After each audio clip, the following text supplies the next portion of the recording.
వాళ్ళకి ఈ సందర్భంగా వాళ్ళకి ఇంకొకసారి హృదయపూర్వక ధన్యవాదాలు, కృతజ్ఞతలు తెలియజేసుకుంటున్నాను. కృష్ణారెడ్డి గారు, అచ్చిరెడ్డి గారు చాలా మంచి మనుషులు అన్న, బంగారాలు వాళ్ళు. అవును. ఎంత మంచివాళ్ళు అండి వాళ్ళు. చూసావా వాళ్ళు ఎంతమందికి ఆ రోజు లైఫ్ ఇచ్చారు. ఇలా అయ్యో ఎంతమందికి ఎన్ని సినిమాలు తీశారు, ఎంత ఎన్ని మంచివాళ్ళు. 18 వరుస ఎంత హిట్లు. కృష్ణారెడ్డి గారు తెల్ల పుస్తకం కళ్ళు వస్తాయి. తెల్ల పుస్తకం అని కృష్ణారెడ్డి గారు నిజంగా. అదే ఆ రోజు కట్ చేస్తే బండ్లు కానీ అనా నేను జీవితంలో మీరు అనుకున్నట్టు I'm not a successful man, నాకు తెలుసు. రియల్లీ నేను సక్సెస్ అయ్యానని మీరు అందరూ అనుకుంటారు, నేను కాదు, నాకు తెలుసు. ఇది చాలా విపరీతమైన స్టేట్మెంట్. నేను సక్సెస్ అయ్యానని అనుకుంటే ఎట్లా? నాకు ఇంత చిన్న వయసు కాదు, ఐఎమ్ 51. 51 ఏళ్ళకు కూడా ఇంకా జీవితంలో మనం ఇంకా గమ్యం చేరలా, ఏమవుతామో తెలియట్లే. ఇంకా ముందు 100 సవాళ్ళు ఇన్ని పెట్టుకుంటే సక్సెస్ ఎట్లా? సక్సెస్ఫుల్ మనుషులు వేరు. సక్సెస్ అయ్యారంటే ఈరోజు ఒక అచీవర్స్, ఒక చిరంజీవి గారు కానీ, ఒక చంద్రబాబు నాయుడు గారు కానీ, ఒక రేవంత్ రెడ్డి గారు కానీ, పవన్ కళ్యాణ్ గారు కానీ, మా బాస్ పవన్ కళ్యాణ్ గారు కానీ, వీళ్ళందరూ సక్సెస్ఫుల్ మనుషులు జీవితంలో. నేను ఎట్లవుతా? మనం ఇంకా ఒకరిని యాచించే స్థాయిలో ఉన్నప్పుడు అది సక్సెస్ అవుతుందని నేను అనుకోనన్నా. Still I'm in that position. నాకు అది కావాలని అడిగే స్థాయిలో ఉన్నా కాబట్టి నేను కాదు, నేను ఒకరిని శాసించే స్థాయికి వచ్చిన రోజు నాకు సక్సెస్ అయినట్టు. ఆ శాసించే స్థాయి నాకు వస్తుంది, నేను శాసిస్తాను. ఏ రంగంలో అంటారు? అన్ని నేను అనుకున్న రంగంలో నాకు ఇష్టం. సినిమా ఇండస్ట్రీలో మీరు ఆల్రెడీ ఒక స్లాట్ లేదు. పవన్ కళ్యాణ్ కదా సినిమా తీస్తే ఏందంటున్నా? అది ఎంతమంది కలో కదా సినిమా ఇండస్ట్రీ అన్న. ఒకటి గుర్తుపెట్టుకో, పవన్ కళ్యాణ్ అనే ఆయన బండ్ల గణేష్ అనేవాడికి 1 కోటి మంది ఉంటే ఒకరిని సెలెక్ట్ చేసి నాకు అవకాశం ఇచ్చాడు, అయిపోయింది. సినిమా తీయగాలని నేను గొప్ప కాదు, ఆయన నాకు అవకాశం ఇచ్చాడు, అది నా గొప్పతనం, నా అదృష్టం. ఆయన గొప్పతనం నా అదృష్టం. అంతేగాని సినిమా నేను తీసేదండి పవన్ కళ్యాణ్ గారి సినిమా. ఆయన నాకు ఇచ్చిన అవకాశం నేను వాడుకున్నాను. కానీ ఈ రోజుకి కూడా నేను అప్ టు మార్క్ వెళ్ళలేదని నా ఫీలింగ్. నేను కసితో పనిచేయాలి, ఇంకా కష్టపడాలి, పిల్లల్ని బ్రహ్మాండంగా చేయాలి. ఈరోజు ఇండస్ట్రీలో చాలామందిని చూశాను. చాలామంది పిల్లలు సెకండ్ జనరేషన్లో ఎక్కడున్నారు? పెద్ద పిల్లలు సక్సెస్ అవ్వకపోతే మన లైఫ్ ఏంటన్నా? పిల్లలు సక్సెస్ అవ్వకపోతే మన లైఫ్ ఏంటి? కరెక్ట్. ఇప్పుడు పిల్లలు సక్సెస్ అవ్వని వాళ్ళ గురించి మీరు మాట్లాడుతున్నారు. సక్సెస్ అయిన వాళ్ళు ఒక రామ్ చరణ్ గారు, ఒక జూనియర్ ఎన్టీఆర్ గారు, ఒక మహేష్ బాబు, అదృష్టమా? 100% కేవలం అదృష్టమేనా? వాళ్ళ అదృష్టం, వాళ్ళ కసి. రామ్ చరణ్తో వర్క్ చేసే కదన్నా. అవును. చరణ్ అనేవాడు బ్లూ బ్లడ్ అన్న మనిషి, వ్యక్తిత్వం గల్లాడు. అవునా? చిరంజీవి గారి మంచితనానికి దేవుడు కరెక్ట్ కొడుకునిచ్చాడని ఫీల్ అవుతుంటా అప్పుడప్పుడు నేను. నిజంగా కరెక్ట్. ఆయన మంచితనానికి మంచి కొడుకునిచ్చాడు దేవుడు అనుకుంటా. డిగ్నిటీ, రాయల్టీకి అది మంచితనం. ఈ ఇండస్ట్రీలో కూడా అన్నా మనం ఊరికే బేసిక్గా జనాన్ని ఊరికి పొగటం అనవసరం, ఎక్కువ పొగడకూడదు. వాళ్ళకి టాలెంట్ ఉంది, వాళ్ళకి దమ్ము ఉంది, వాళ్ళకి అన్నీ ఉన్నాయి, కలిసి వచ్చినాయి అనుకోవాలి. కానీ ఊరికి అబ్బబ్బబ్బా నువ్వు ఇంద్రుడివి, నువ్వు చంద్రుడివి, నువ్వు మామూలుడివి కాదు, నీలాంటి పుట్టక ఇంకోటి పుట్టడు, నీలాంటి పుట్టక ఇంకొకటి పుట్టడు, నువ్వు పుట్టినప్పుడు నీ జన్మ ధన్యం అయిపోయింది, ఇవన్నీ మాటలు ట్రాష్ అని నేను ఫీల్ అవుతున్నా. అనవసరం. మనతో వాళ్ళకి అవసరం కల్పించుకునే విధంగా మనం పెరగాలి. ఈ బండ్ల గణేష్ ఉంటేనే ఈ ప్రాజెక్టు న్యాయం చేస్తాడురా అన్న స్థాయిలో మనం ఉండాలి. ఈ పని చేయాలంటే బండ్ల గణేష్ ఉంటేనే బాగుంటుందిరా అనే ఆలోచన వాళ్ళకి కలిగే విధంగా మనం పెరిగితేనే మన సక్సెస్. కానీ సార్ మీరు ఇంత పొడుగు సార్, మీరు నడిస్తే అద్భుతం సార్ అంటే చాలామంది ఉన్నారు. చాలామంది హీరోల దగ్గర చిన్న చిన్న వేషాలు వేసి పొగిడేవాళ్ళు చాలామంది ఉన్నారు. వాళ్ళ జీవితం నా జీవితం ఒకటి పొగడతకి ఉండకూడదని నా నమ్మకం. నేను పొగిడించుకునే స్థాయిలోకి రావాలని నా ఆశ. వస్తా అన్న కాదు అంటే ఇంకా మీరు పొగిడించుకునే స్థాయిలోకి రాలేదు. ఎక్కడ వచ్చానన్నా? నిజంగా మాట్లాడతాం. ఇదేం అచీవ్మెంట్? ఇది అచీవ్మెంటా?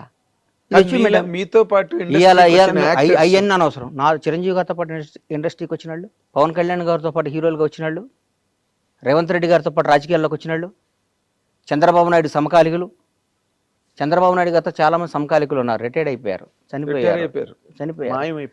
ఆయన ఫస్ట్ టైం ముఖ్యమంత్రిగా ప్రమాణ స్వీకారం చేసినప్పుడు ఆయన మంత్రివర్గం ఫోటోలు చూడండి ఎంతమంది ఉన్నారు. ఇప్పుడు సెకండ్ టైం చేసినప్పుడు ఎంతమంది ఉన్నారు, థర్డ్ టైం చేసినప్పుడు ఇప్పుడు ఎంతమంది ఉన్నారు. Still today is young man, is fighter. Pawan Kalyan గారు ఆయనతో పాటు హీరోలుగా జనరేషన్ ఆ టైంలో 25 ఏళ్ళు అక్కడమ్మ ఇక్కడ అబ్బాయి. ఇప్పుడు నేనేగా ప్రత్యక్ష సాక్షిని. సుస్వాగతం దగ్గర నుంచి ఆయనతో పాటు ప్రయాణించినాను కదా. ఆయనతో పాటు ఎంతమంది వచ్చారు? ఎంతమంది ఉన్నారు? ఎవరయ్యారు? పవన్ కళ్యాణ్ వాడయ్యాడు. చిరంజీవి గారు తమ్ముడు అయ్యాడంటే ఎట్లా? చిరంజీవి గారు తమ్ముడు లేరా? చిరంజీవి గారు చాలామంది లేరా? చిరంజీవి గారు బంధువులు లేరా? ఎందుకు పవన్ కళ్యాణ్ చిరంజీవి గారిని కూడా తలదన్నే స్థాయికి వెళ్ళాడు. నిజంగా మాట్లాడుకోవాలంటే నిజంగా మాట్లాడుకోవాలి అంటే నేను మనస్పాటి నాకు పవన్ కళ్యాణ్ కాదు, ఆ స్టేజెస్ లో కూడా చిరంజీవి గారు కూడా ఆశ్చర్యపోయిన సందర్భాలు ఉన్నాయిగా. పవర్ స్టార్ అని అరుస్తుంటే అమ్మమ్మ చిరంజీవి గారు గ్యాప్ ఇచ్చి మాట్లాడకుండా నేను కూడా అంటే పవన్ కళ్యాణ్ గారి మీద కూడా నేను నా జీవితంలో ఒక ఈడు అద్భుతం ఆహాహా అని పొగడకూడదు అనే డెసిషన్ తీసుకున్నాను నేను. ఎందుకు పొగడాలి? ఎందుకు పొగడాలన్న మనం పొగిడించుకునే స్థాయికి రావడానికి ప్రయత్నం చేయాలి. అంటే మీరు ఒకరిని ఆ విధంగా చాలా అలంకారప్రాయంగా మీరు పొగిడిన సందర్భం ఒక్కసారి నేను చూశాను. అది పవన్ కళ్యాణ్ గారు. పవన్ కళ్యాణ్ గారిని పొగడపోతే నాది బతుకు కదన్న. పొగడపోవటం అంటే ఆయన మీద నా కృతజ్ఞతను ఎల్లబొట్టకపోతే నేను బండ్లా నాగేశ్వరరావు బండ్లా సీతకు పుట్టానన్న జీవిత సత్యం ఎంత నిజమో, మా తల్లిదండ్రుల పేరు ఎంత నిజమో, పవన్ కళ్యాణ్ అనేవాడు కృతజ్ఞతగా ఉండటం అంత నిజం. అది జనం అనుకోవచ్చు, పవన్ కళ్యాణ్ పొగుడుతున్నాడు రా, అది నేను అవసరం లేదు. నా జీవితం నువ్వు ఎప్పుడైనా చెక్ చేసుకో అన్న. నేను ఎవరైనా సింహభాగాన్ని ఉన్నప్పుడు వాడితో గొడవ పడుతుంటా. రాష్ట్రాన్ని శాసిస్తున్నారు, కనుసైగితో శాసిస్తున్న టీఆర్ఎస్ ప్రభుత్వం మీద ఎదిరినాడు నేను. అవును, భయం పొగడలేదు ఎప్పుడు. నెవర్ నా ప్రాణం పోవటానికే నేను సిద్ధపడతా. నేను పొగను. నేను కాంగ్రెస్ దాదాపు మీరు 2004 2003 బొత్సన్న 2004 అప్పుడు అంతకుముందు నేను 2000 నుంచి నేను వాళ్ళతో సన్నిహితంగా ఉన్నా. 2000 నుంచి నన్ను చూశారు మీరు. అవును, నేను ఏ రోజైనా పార్టీ మారానా? ఏం లేదు. 2009లో చిరంజీవి గారు పార్టీ పెట్టినప్పుడు కూడా చిరంజీవి గారు అంటే ఇష్టం నేను పార్టీ మారానా? మారలేదు. ప్రజారాజ్యంలోకి వచ్చానా? డిస్కషన్ కూడా జరిగింది. నేనేమన్నాను? నేను రానన్నా, నేను కాంగ్రెస్లోనే ఉంటానని చెప్పాను. నాకు ఇష్టం కాంగ్రెస్ అంటే. ఈ రోజు కూడా చెప్తున్నా, పవన్ కళ్యాణ్ అని ఆయన పార్టీ పెట్టి వాస్తవం చెప్తున్నా, పవన్ కళ్యాణ్ గారు నాకు ఇక అంతకంటే అల్టిమేట్ ఎవరు లేడు. ఆయన జనసేన పార్టీ పెట్టినప్పుడు నాకేమాత్రం మనస్సాక్షికి నేను క్వశ్చన్ చేసుకుంటే నేను ఎవరి దగ్గర పనిచేయాలన్నా, ఎవరితో తిరగాలి? నిజం చెప్పు. పవన్ కళ్యాణ్ గారితో కదా, అన్డౌటెడ్ కదా, దాంట్లో డౌట్ ఇంకేమైనా ఉందా? డౌట్ తేడా ఉందా? ఏం లేదు. నేను ఎందుకు వెళ్ళలేదంటే నా మనస్సాక్షిని, నా ఇష్టాన్ని, నా ప్రేమని, కాంగ్రెస్ పార్టీ మీద నా అభిమానం డామినేట్ చేసి ఆయన బాగుండాలి, ఆయన అక్కడ కింగ్ అవ్వాలి, కానీ నేను కాంగ్రెస్ పార్టీలో ఉండాలి. దానికి తెలుసు. దానివల్ల నేను అక్కడ పోతే నన్ను అందల మీద పెట్టేవాడు ఆయన. 100% అందలం మీద పెట్టేవాడు. అందలం మీద పెట్టుకునేవాడు. అవును, రారా అనేవాడు, కూర్చోబెట్టుకునేవాడు. నాకు వేరుగా ఉండేది. నాకు అవన్నీ త్యాగం చేశాను నేను బికాజ్ ఆఫ్ కాంగ్రెస్ పార్టీ. అట్లాగే చంద్రబాబు నాయుడు గారు అరెస్ట్ చేశారు. తెలుగు జాతి మొత్తం ఉలిక్కి పడిపోయింది పాపం. ఆయనతో లబ్ధి పొందారు జనం అందరూ. చంద్రబాబు గారు పాపం ఆయన 14 ఏళ్ళు ముఖ్యమంత్రిగా ఉన్నప్పుడు ఆయన్ని పొగిడారు, అది చేశారు, ఇది చేశారు. అసలు ఆయన అద్భుతం అన్నారు, ఇదన్నారు. ఆయన జైల్లో చేస్తే వాళ్ళందరూ నమ్మే భగవంతుడి మీద, వాళ్ళకి జన్మనిచ్చిన తల్లిదండ్రులు సాక్షిగా, వాళ్ళ బిడ్డల సాక్షి చెప్పమను, ఎంతమంది బయటకు వచ్చి ఆయనకు మద్దతుగా నిలిచారు? ఎవరు లేరు. ఒక్కళ్ళు చెప్పండి. ఏదో మొసలి కన్నీళ్ళు, లేకపోతే దొంగతనంగా, అది కూడా నోరు తెరిచి ధైర్యంగా ఎవరు మాట్లాడారు? పవన్ కళ్యాణ్. తర్వాత నేను మాట్లాడాను. ఎస్, కేబీఆర్ పార్క్లో బయటకు వచ్చా, నాకు తెలియదు, వాక్ చేసుకుంటూ బయటకు వచ్చా. ఎవరో పాపం పిల్లలు వచ్చారు, వచ్చి కళ్యాణ్ బాబు పవన్ సేవ్ డెమోక్రసీ అది ఇదని పెట్టారు. అప్పుడే మెట్రో రైల్లో చేస్తుంటే అంతకు ముందు రోజు టీఆర్ఎస్ పార్టీ వాళ్ళు ఎవరో ఇక్కడ చేయడానికి వీల్లేదు, కేటీఆర్ గారే మర్చిపోయా, వెళ్ళి మీ ఊళ్ళల్లో చేసుకోండి, ధర్నాలు మీ ఊర్లలో చేసుకోండి అని వ్యంగ్యంగా మాట్లాడారు. చంద్రబాబు నాయుడు గారిని అరెస్ట్ చేసి నా కడుపు రగిలిపోయింది. అంటే అధికారం ఇట్లా మాట్లాడిస్తుందా? అధికారం, ప్రజాస్వామ్యం, పెద్ద పెద్ద రాజ్యాలే సామ్రాజ్యాలే వెళ్ళిపోయినరా? ఏంది ఇది? జనం ఓటేస్తే గెలిచిన ఇళ్ళు, జనం గెలిపించిన ఇళ్ళు, మేమే రాజులో ఉన్న ఫీలింగ్ ఇస్తారని బయటకు వచ్చి మన ఊళ్ళలో వెళ్ళి చేయండి, ధర్నాలో పనిచేయండి. బాధ్యత నేను చెప్తున్నా, చంద్రబాబు నాయుడు అని ఆయన మళ్ళీ ముఖ్యమంత్రి అవుతాడు, దేశాన్ని శాసిస్తాడు, రాష్ట్రాన్ని వెళ్తాడని చెప్పా. కేబీఆర్ పార్క్ దగ్గర బయటకు వస్తాడు, చంద్రబాబు నాయుడు బయటకు వస్తాడు, ఈ రాష్ట్రాన్ని వెళ్తాడు, దేశాన్ని శాసిస్తాడని చెప్పాను అన్నోటితో. 2 అయ్యేసరి గుర్తుపెట్టుకొని జరుగుతున్నాయి. అది క్యారెక్టర్. తర్వాత నేను చంద్రబాబు గారిని కలవలా. కలవలేదు. నాకేం పని అన్న? సందర్భం వచ్చినా కూడా నేను కలవను. నాకేం పని? ఒకడు అధికారంలో ఉన్నప్పుడు వెళ్ళి ప్యాంపరింగ్ చేయకూడదన్నా. కష్టాలు ఉన్నప్పుడు తోడుగా నిలబడాలి. మొన్న ఒక మధ్య ఒక ఆయన షాద్నగర్లో మా థియేటర్ కాడ ఇక్కడ కూర్చున్నా, అన్న టీఆర్ఎస్ వాళ్ళని బాగా తిట్టన్నా అన్నాడు. నేను తిట్టను అన్నా. ఎందుకు తిట్టాలను? దానివల్ల నాకు బెనిఫిట్ ఏంటి? ఎందుకు తిట్టాలి? నా మనసుకు నచ్చాలి కదా. ఒకటి గుర్తుపెట్టుకోరా సీను, మనిషి కష్టాల్లో ఉన్నప్పుడు, డిప్లో ఉన్నప్పుడు వాడిని పొడవకూడదు. వీలైతే వాడు చెయ్యి, నచ్చపోయాడు వాడు జోలికి వెళ్ళమాక. వాడు ఓడిపోయినాడిని, కష్టాల్లో ఉన్న వాళ్ళని నువ్వు ఎదవ్వి, నువ్వు దొంగవి, నువ్వు అది ఇది, వాడు పవర్ లేనప్పుడు పావులు తీసేసిన కూరలు తీసేసిన పావుని ఏ అంటే ఎట్లా? నల్లమ్మల అడవిలో ఒక కింకోపురం తీసుకొచ్చి దన్నాను. అమ్మో, నల్లమ్మల అడవిలో ఒక కింకోపురం తీసుకొచ్చి అప్పుడప్పుడే పట్టుకొని పావుని తీసుకొచ్చి అను వేస్తే నువ్వు నల్లగా అయిపోయి 2 నిమిషాలు చచ్చిపోతావు. అక్కడి నుంచి పాయిజన్ చింపి చచ్చిపోతాను. ఇప్పుడు అధికారంలో ఉన్నప్పుడు, పవర్ ఉన్నప్పుడు నీకు దమ్ముంటే ఎదురు తిరుగు. జగన్ గారు మీరు చేసిన తప్పు, చాలా తప్పు అని ఎదురు తిరిగా నేను. అవును, కేసీఆర్ గారు రేపు రేవంత్ రెడ్డి గారి నాయకత్వంలో మా ప్రభుత్వం వస్తుంది, మేము అధికారంలోకి వస్తాం, కాంగ్రెస్ పార్టీ వస్తుంది అని చెప్పా.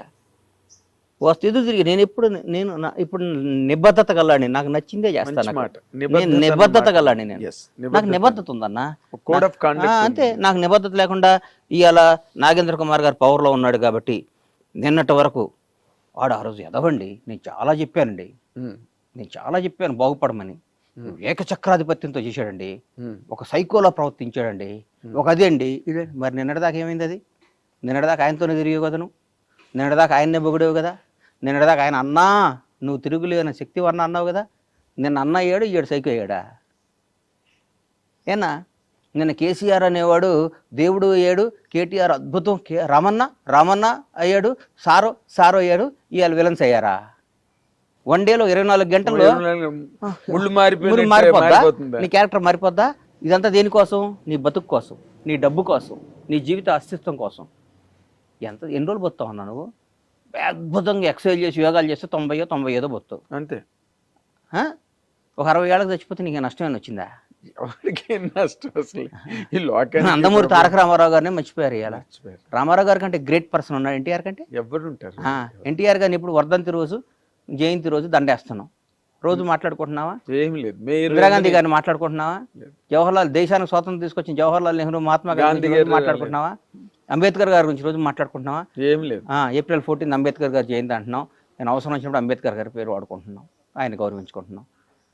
జీవితంలో మనం బతికినంత కాలం, మనం ఉన్నంత కాలం మనకు నచ్చినట్టు మనం బతకాలనేది పాలసీ నాది. ఇప్పుడు మీరు చెప్పే పాలసీ పర్ఫెక్ట్, అది ఒక హ్యుమానిటేరియన్ ఆస్పెక్ట్ అండ్ జీవిత సత్యాలు అంటారే, అక్షర సత్యాలు, ఆణిముత్యాలు మీరు ఇప్పుడు వరకు టెంప్లెట్స్ అనమాట, ప్రతివాడు మా ఫాలో అవ్వాల్సినవి.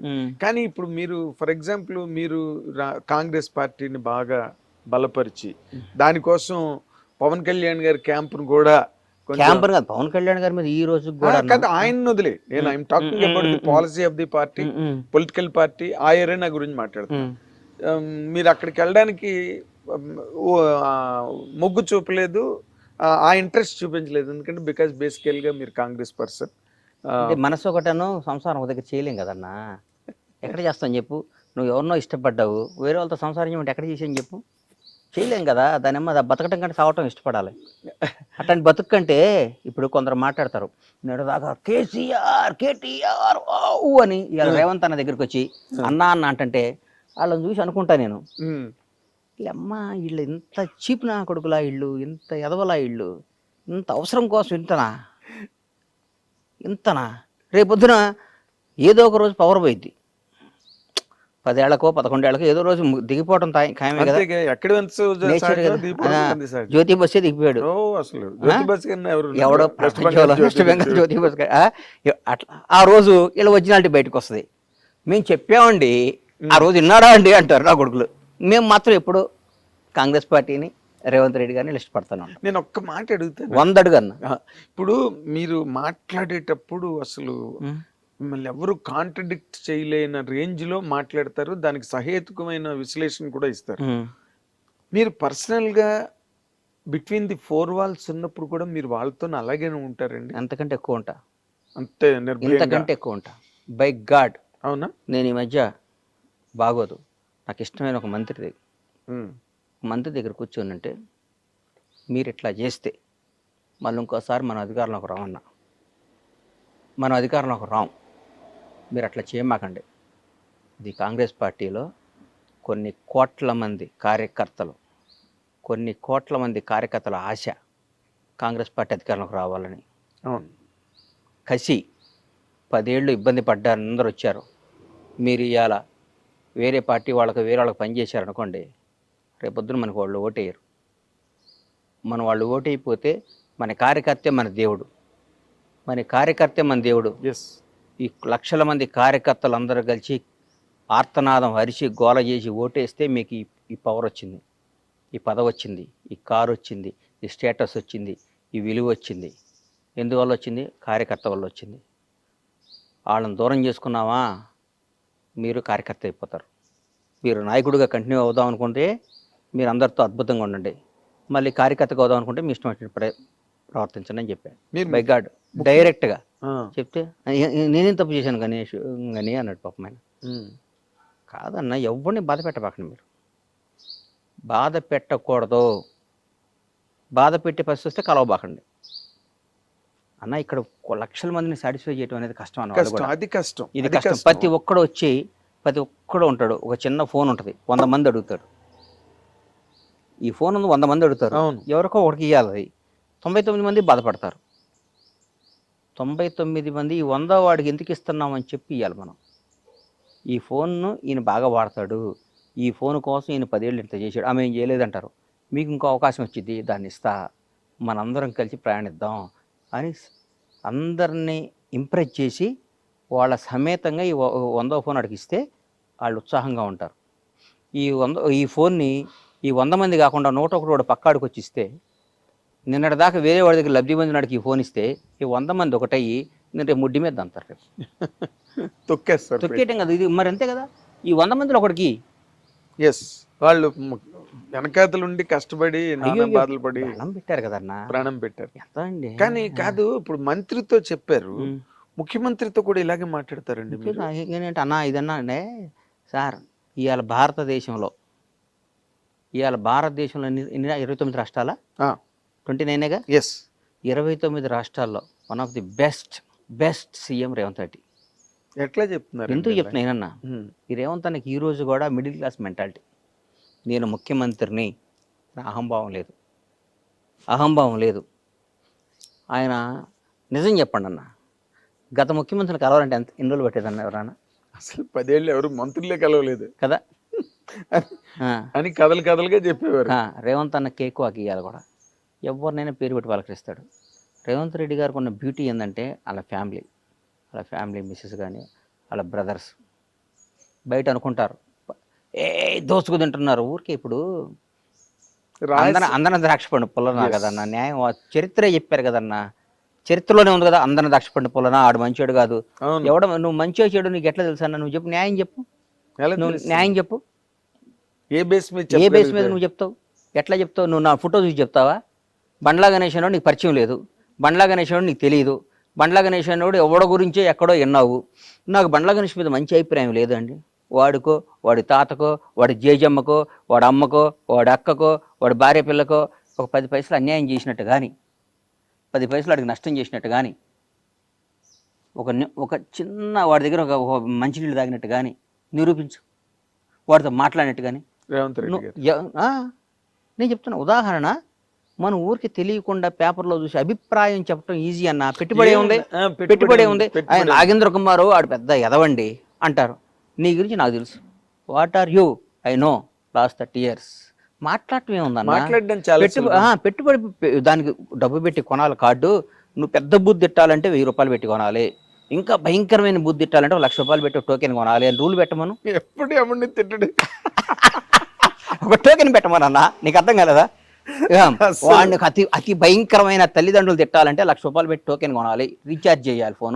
ఫోన్ చేస్తే ఆ బూత్ వల్ల ఛార్జ్ దిగిపోద్ది, కరెంట్ మీటర్కి ఛార్జ్ చేసినట్టు చెగిపోద్ది. మనం తిట్టే బూతుల వల్ల మన బ్యాంక్ బ్యాలెన్స్ తగ్గిద్దని రూల్ పెట్టమని, కట్ అయిపోద్దని బట్టి. ఎవడన్నా తిడతాడా సార్? ఎవడన్నా పొగిడితేనే బ్యాంక్ బ్యాలెన్స్ పెరుగుతుంది, ఎవడన్నా తిట్టినా బ్యాంక్ బ్యాలెన్స్ తగ్గిపోద్ది అంటే ప్రతి ఒక్కడు. నాగేంద్ర కుమార్ గారు సాక్షాత్తు శ్రీరామచంద్రుడి వంశంలో పుట్టారండి. ఆయన నడక రాముడి కన్నా సీతాదేవిని డౌట్లో పడి మళ్ళా అరణ్యవాసం పంపించాడు కదా సీతాదేవిని శంకించి నాగేంద్ర కుమార్ అంతకంటే గొప్పవాడండి అంటారు. బ్యాంక్ బ్యాలెన్స్ పెరగటం కోసం పెరుగుతుంటుంది ఇక్కడ. ప్రపంచాన్ని శాసిస్తుంది డబ్బు అన్న నాగేంద్ర గుర్తుపెట్టుకో. ఇవన్నీ ఊరికే టైం పాస్ నా కొడుకులు అందరూ పెట్టుబడి లేదు కాబట్టి. ఇందాక మాట మాత్రం సూపర్. నువ్వు చిన్న బూత్ తిట్టాలంటే 10,000, పెద్ద బూత్ తిట్టాలంటే ₹1,00,000, అందరినీ కలిపి తిట్టాలంటే 10 లక్షలు ఛార్జ్ అని పెడితే అసలు ఈ బూతులే మర్చిపోతారు. బూతులు మర్చిపోవడం కాదు అసలు అంతా మనది ఒక అద్భుతమైన దేశం. స్వామి బాగున్నారా, మీరు ఎంత మంచివాళ్ళు అండి అని వెళ్ళి పక్కన చెక్ చేసుకుంటాడు నేను బ్యాలెన్స్ పెరిగిందా అని. అడు ఇన్నర్ వాయిస్ బయటకి ఎందుకు వస్తాడు? నా కొడుకులు వీళ్ళకి ఏందన్న జీవితం ఏం తెలుసు అన్న. ఒకరిని విమర్శించడం ఈజీ, చాలా ఈజీ. వాడు ఏందండి వాడు అచీవర్ అండి. కాదండి ఇప్పుడు మీరు కాబట్టి అడగడం. అనయ్య ఇప్పుడు చాలా ఈ లౌక్యాలు ఇవన్నీ చాలా అందరిలోని ఉన్నాయి. అందరిలోనే ఉన్నాయి కాదు, ప్రతి ఒక్కళ్ళు ఉందే ఫస్ట్ లౌక్యం. లౌక్యం నా మాటను ఆ లౌక్యం లేనాడే బండ్ల గణేష్. అదే అంటున్నా నేను అన్నయ్య ఒకటి గుర్తుపెట్టుకోనయ్యా, నా మనసుకి ఏది నచ్చితే అది మాట్లాడతా. అవును, నా మనసుకి ఏది ఇష్టమైతే అది మాట్లాడతా. అవును, అవసరమైతే వీడు నా అనుకున్నాడు కూడా ఎదురు తిరుగుతా. గుర్తుపెట్టుకో, భవిష్యత్తులో అవి కూడా చూస్తాను. వీడు నా ప్రాణం అనుకున్నాడు కూడా గొడ్డలిప్పేస్తా నాకు నచ్చకపోతే. నా ప్రాణం అనుకున్నాడు కూడా గొడ్డలిప్పేస్తా నాకు నచ్చకపోతే. నా క్యారెక్టర్ అది. అంతేగాని మనసులో ఒకటి పెట్టుకొని కడుపులో ఒకటి పెట్టుకొని నా ప్రాణం పోయినా చేయను. నా ప్రాణం పోయినా చేయను. నేను ఎట్లయినా బతుకుతా. ఏ స్థాయిలో బతుకున్నది ఎట్లయినా బతుకుతా. నాకు ఆ నమ్మకం ఉంది. ఎవరిని యాచించకుండా నేను బతికినంతకాలం బతికే శక్తి భగవంతుడు నాకు ఇచ్చాడు. ఆత్మను చంపుకోను, మనసును చంపుకోను, మెహర్బానీ కోసమో, ఒకరిని పొగడటం కోసమో, ఒకరిని అన్నా నువ్వు సూపర్ అంటం కోసం నేను బతకను. నా కోసం, నా కుటుంబం కోసం, నాకు నచ్చిన విధంగా. లౌకిక ప్రపంచంలో ఈ వ్యవహారాలు మీరు ఎలా నడుపుతారండి? వ్యాపారాలు చేస్తున్నారు, సినిమాలు తీయబోతున్నారు ఎలా? కాదు అంటే డైరెక్ట్ గా వెళ్ళి ఇష్టం చేసి మాట్లాడేస్తే తప్పు చేస్తే కూడా నేను పొగడమంటావా ఏంది? నువ్వు తప్పు చేసావన్నా, నువ్వు నచ్చలేదు, నేను నిన్ను విపరీతంగా ప్రేమించానన్నా, 4-5 సార్లు ప్రేమిస్తా అన్నావు అనుకో, 5వ సారి తీసి నోట్లో పెడతా. నీకు అర్థం కదా? నేను విస్తరించి నా ఇచ్చిన ప్రేమ నువ్వు తీసుకోకపోతే నేను దూరం, తీసుకోకపోతే వదిలే, నీ దగ్గర రాను. నీ దగ్గర నేను రానన్నా, రావడానికి ఇష్టపడను. కానీ నువ్వు నన్ను గెలకాలని ప్రయత్నించో, నన్ను ఎక్కడన్నా మాట్లాడేవు అనుకో, నేను బతకనిస్తానా అన్న? నువ్వు ఎవడవైనా కానీ నిన్ను బతకనిస్తానా? అసలు ప్రశ్న లేదు. నిన్ను బతకని సంఘటనలు కూడా నాకు తెలుసు కాబట్టి నేను బతకని. నేను అయ్యో నేను ఇష్టపడి గౌరవంతో ప్రేమతో ఉంటా, అంతేగాని భయపడి మాత్రం నా ప్రాణం పైన ఉండను ఎవడైనా కానీ. అది నేను అంటుంది సార్. ఇప్పుడు నేను ఎందుకు మాట్లాడుతున్నానంటే, మీరు ఈ మధ్య రోజుల్లో కొంచెం లౌక్యం ప్రదర్శిస్తున్నారేమో అని అనిపించిన సందర్భాలు నాకు 1-2 ఉన్నాయి. అదేంటంటే, హైడ్రా అనేది సినిమా ఇండస్ట్రీలో ఫస్ట్ నాగార్జున గారిది అన్కన్వెన్షన్ కూల్చినప్పుడు కూడా మీరు ఏమి పెద్ద మాట్లాడినట్టుగా దాఖలాలు లేవు అన్న. ఒకటి గుర్తుపెట్టుకున్నా, బేసిక్గా చెప్తున్నా, నేను కాంగ్రెస్ కార్యకర్తని. నేను ఈ 1 year ముందు కూడా గత 10 ఏళ్ళు ప్రతిపక్షంలో ఉన్నా. మా నాయకుడికి పట్టాలు ఇచ్చాం. ఆయన ముఖ్యమంత్రి, ఒక ముఖ్యమంత్రి పదవి ఊరకే రాలా. ఆయన జీవితాన్ని, ఆయన కుటుంబాన్ని, ఆయన జీవితాన్ని పణంగా పెట్టాడు. ప్రాణాలని పణంగా పెట్టాడు. 100%. రేవంత్ రెడ్డి ఆయన పణం పెట్టాడు. పొరపాటున చాలా మనసాక్షి ఒక మాట చెప్పాలి నీకు. పొరపాటున మేము రాలేదనుకో, ఫస్ట్ విక్టిమ్ రేవంత్ రెడ్డి గారే. 100%. ఆయన బ్రదర్స్, ఫ్యామిలీ. రేవంత్ రెడ్డి గారి తర్వాత వాళ్ళ బ్రదర్ కొండలరెడ్డి వాళ్ళందరూ చెప్తున్నాం, వాళ్ళు ఒక నిబద్ధత గల మనుషులు. నేను ఒక్కోసారి వాళ్ళ బ్రదర్ని అడిగా, కొండలన్న నువ్వు మంచి పదవి తీసుకోవాలి అన్న. నాకు వాళ్ళ కుటుంబంతో నా సన్నిహితం, నాకు అట్లా చనువు సన్నిహితం బాగా దగ్గర. నాకు అన్న, నేను బతికేది నా అన్న కోసం. నా భార్య, నా కొడుకు కంటే నాకు నా అన్న ముఖ్యం, నా అన్న జీవితం ముఖ్యం. నా అన్నను ముఖ్యమంత్రిగా చూడటం నా జీవితంలో నాకు పెద్ద పదవి. నాకు ఏ పదవి వద్దు, నాకు ఏ రూపాయి వద్దు అన్నాడు. Good, very good. ఎందుకంటే ఆ స్టేజ్కి వెళ్ళిన తర్వాత ఏదో ఒకటి పెద్ద స్థాయి లాక్కుందాం. నేను ఎంతమందిని చూశానన్న ముఖ్యమంత్రుల్ని. నేను హైదరాబాద్కు వచ్చిన కొత్తలో రామారావు గారు అత్యంతంగా ఎలక్షన్కి వెళ్ళిపోయి ఓడిపోయారు. తర్వాత చెన్నారెడ్డి గారు, తర్వాత నిజర్మల్ జనార్దన్ రెడ్డి గారు, కోట్ల విజయభాస్కర్ రెడ్డి, అంటే నీ పక్కన ఈ యూసఫ్ కూడా ఈ సీనియర్ కానీ అందరి దగ్గర నుంచి చూసినండి కదా నేను. విజయభాస్కర్ రెడ్డి గారు, తర్వాత చంద్రబాబు, మళ్ళీ రామారావు గారు రావటం, చంద్రబాబు గారు ముఖ్యమంత్రి అవటం, తర్వాత 10 ఏళ్ళు ఆయన ఉండటం, తర్వాత రాజశేఖర రెడ్డి గారు అవటం, తర్వాత రాజశేఖర రెడ్డి గారు మళ్ళీ గెలవటం, మళ్ళీ ఆయన ఓడిపోయినాక చనిపోయినాక రోషే గారు అవటం, కిరణ్ అన్న అవటం, తర్వాత రాష్ట్రం విడిపోవటం, 10 ఏళ్ళు కేసు, ఇవన్నీ దగ్గర నుంచి ఇట్లా చూసినాండి నేను. నాకు గత 10 ఏళ్ళు నేను టీఆర్ఎస్ వాళ్ళ దగ్గరికి వెళ్ళలేదు, కానీ అంతకుముందు ప్రతి మంత్రి దగ్గరకో ముఖ్యమంత్రి దగ్గరకో ఏదో విధంగా వెళ్తూ ఉండేవాడినేగా నేను. నాకు తెలుసు కదా. వీళ్ళందరిలో Revanth Reddy family beautiful family అని నేను దగ్గర నుంచి నీకు చెప్తున్నా, నిజంగా చెప్తున్నా నేను. ఆయన పక్కన ఉన్న వాళ్ళు ఏమైనా తప్పు చేసి ఆయన మీద, ఇప్పుడు నీ దగ్గర నీ టీంలో ఎవరు తప్పు చేసినా నాగేంద్ర కుమార్ టీం అంటారు కన్నా, అంటారు. మా దగ్గర మొత్తం ఒక 800 మంది వర్క్ చేస్తారు. మా ఫామ్స్లో కానీ అన్నిట్లో 800 మంది వర్క్ చేస్తారు. 800 నుంచి 1000 మంది ఉంటారు. వాళ్ళలో ఎవరు తప్పు చేసిన బండ్ల గణేష్ పౌల్ట్రీలోనే అంటారుగా. అవును, అంతేగా. ఇంకా వర్కర్ల పేర్లు చెప్పరు. అంతేగా. అక్కడ వాళ్ళు ఎవడో తప్పు చేసి ఆయన అంటే, వాళ్ళు ఎవడో తప్పు చేస్తే సీఎం గారు బ్రదరో సీఎం అంటే దాని పాపం మనకి ఎట్లా వస్తుంది అని నా ఫీలింగ్ అంతే. అఫ్ కోర్స్ నేను అన్నది ఏంటంటే, అలాంటి హైడ్రా లాంటి సందర్భం జరిగి మొట్టమొదటే నాగార్జున గారి తాలూకు కన్వెన్షన్ టార్గెట్ చేసి దాన్ని ఓవర్ నైట్ కూల్చేసి దానికి ఏదో ఒక నోటీసులు లేకపోతే ప్రైర్ ఇన్ఫర్మేషన్ ప్రిపరేషన్ ఏమి లేదు. అసలు అలాంటివి జరుగుతున్నప్పుడు హైడ్రా మీద కూడా చాలా వ్యతిరేకత వచ్చింది ఓవరాల్ గా. అంటే నేను చెప్పలేను, అంటే నేను ఒక సినిమా రంగానికి సంబంధించిన వాడిగా, అందుకే సినిమా వాళ్ళంటే ప్రాణం నాకు. ఈ రోజు కూడా చెప్తున్నాను, నువ్వు రాజకీయం సినిమా అంటే, సినిమా సూర్యుడైతే రాజకీయం అనేది నేను దానికి విలువ కట్టలేను అసలు. నాకు అంత సినిమా ఇండస్ట్రీ అంత గొప్పది. కళామతల్లి చాలా గ్రేట్ అన్న. సినిమా రంగం ఒకటి గొప్ప విషయం చెప్తాను మీకు, ప్రపంచంలో దేనికైనా రిజర్వేషన్ ఉందన్న. దేనికైనా, ఐఏఎస్లకి ఐపీఎస్లకి ఎనీథింగ్, ఎమ్మెల్యే అవడానికి ఎంపీ అవడానికి ఉంది. సినిమా రంగంలో రిజర్వేషన్ ఉందన్న, దాన్ని మించింది ఇంకేముందన్న. సినిమా రంగంలో రిజర్వేషన్, టాలెంటే రిజర్వేషన్ అంతే. తమిళనాడు ఏళ్తున్న విజయ్. హిట్ టీవీ యాప్, ఇందులో short news, live news, entertainment shows, movies, digital magazines తో పాటు మీ జిల్లా వార్తలను కూడా ఫ్రీగా చూడొచ్చు.